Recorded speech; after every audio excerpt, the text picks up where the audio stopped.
Hi guys. Okay, another week, another resource. So last week we discussed the resources Pebble Go and ABDO Books. If you still haven't logged in to explore those resources, remember we have the passwords for you on the board. We also have the links to those in my wiki, and there is a new link in my wiki this week. So I need for you to go to my wiki.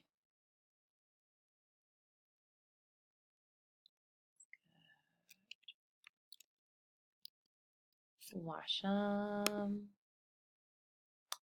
Backlink staff. All right, all the way to the bottom to Miss Whitfield's World. Now, last week we learned about resources for research, and under that's where we have PebbleGo and ABDO Books. The next resource that we have is One Access. This resource is provided through Charlotte Mecklenburg Libraries. Now, this is an incredible resource. It basically gives you access to the library overall. And we're going to be talking about One Access for a couple of weeks. We're not just going to learn this resource this week and move on. We are going to explore all the benefits of this resource over the next couple of weeks. But I want to show you this week how to log in and just one feature of it. So click on One Access and it should open a new page for you. When you get to the One Access page right here, you are going to have to log in. So go up to the My Account little person at the top of the screen.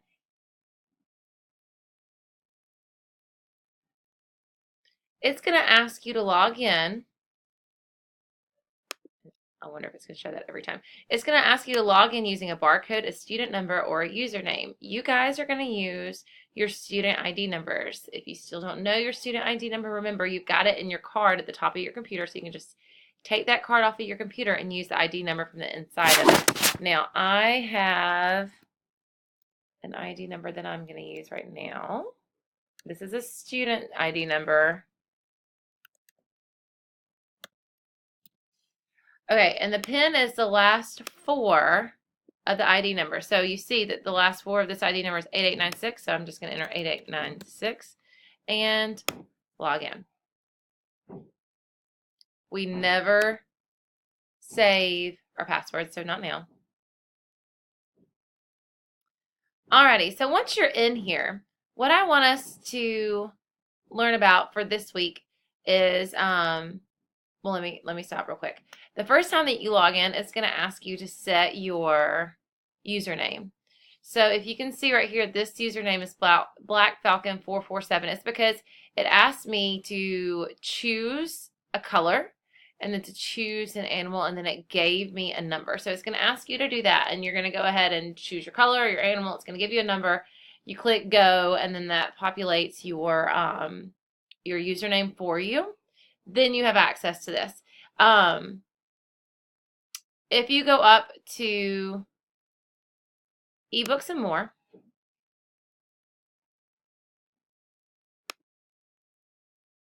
and then you scroll down to Zinnia. Oh, sorry. We're going to scroll all the way down to Overdrive for Kids. Access now.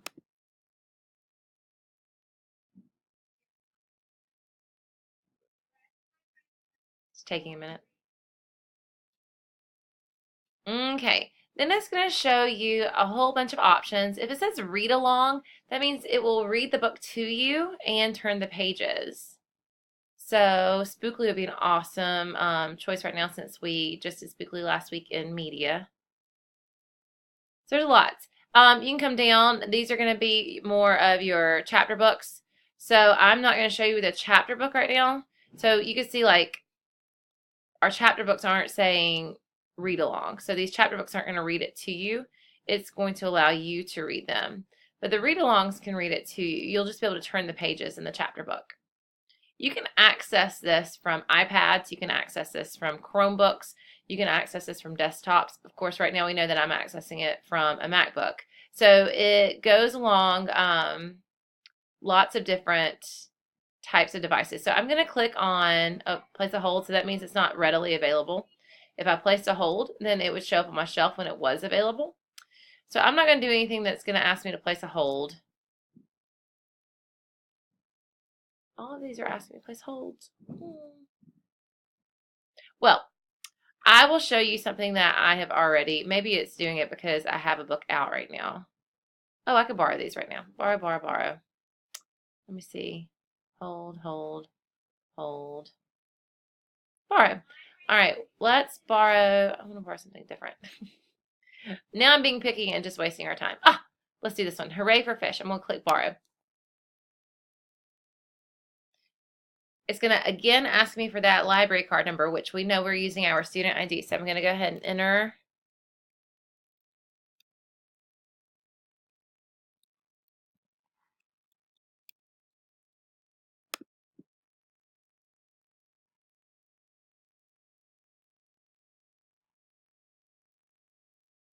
Okay, now we're in, and it has downloaded it for me. And if you see earlier, I was messing around with this and I did Stormy Night, so I could click to read Stormy Night.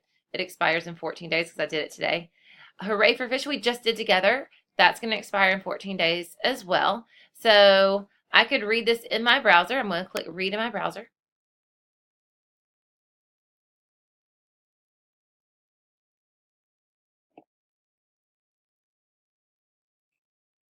Okay, now I can click down here, start narration. And it's going to turn the page and start the narration for me. Let me turn my volume up so you can hear it.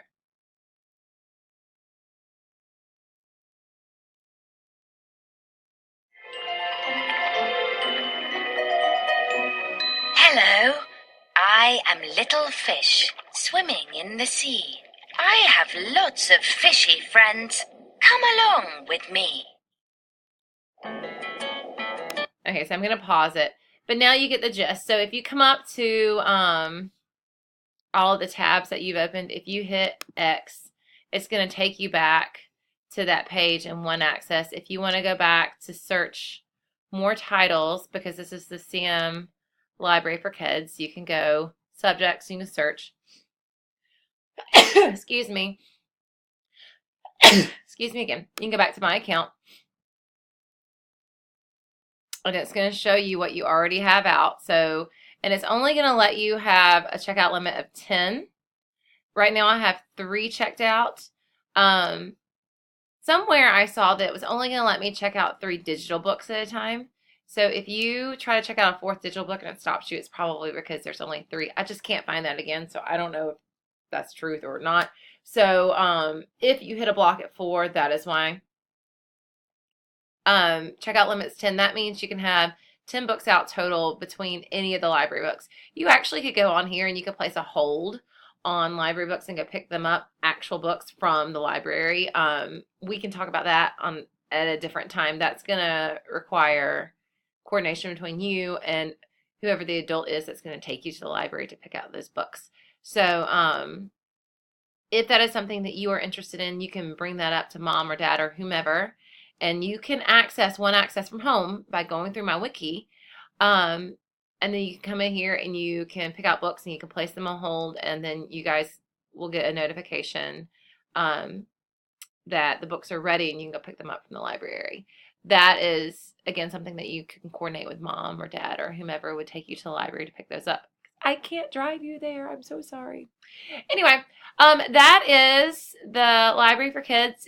Feel free to mess around in here today, but our goal is as soon as you finish your word scavenger hunt, and as soon as you finish cyber safety, which you can begin your quiz this week if you are ready, but you must be ready.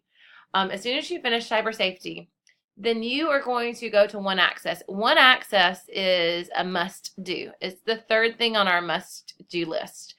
Word scavenger hunt, cyber safety, One Access. And One Access is going to remain on our must do list for a while because everybody has to log into One Access before December. We're going to get a jump start on it and get it logged in before November because this is October. So awesome, guys. I will let you go now. Peace out. Bye.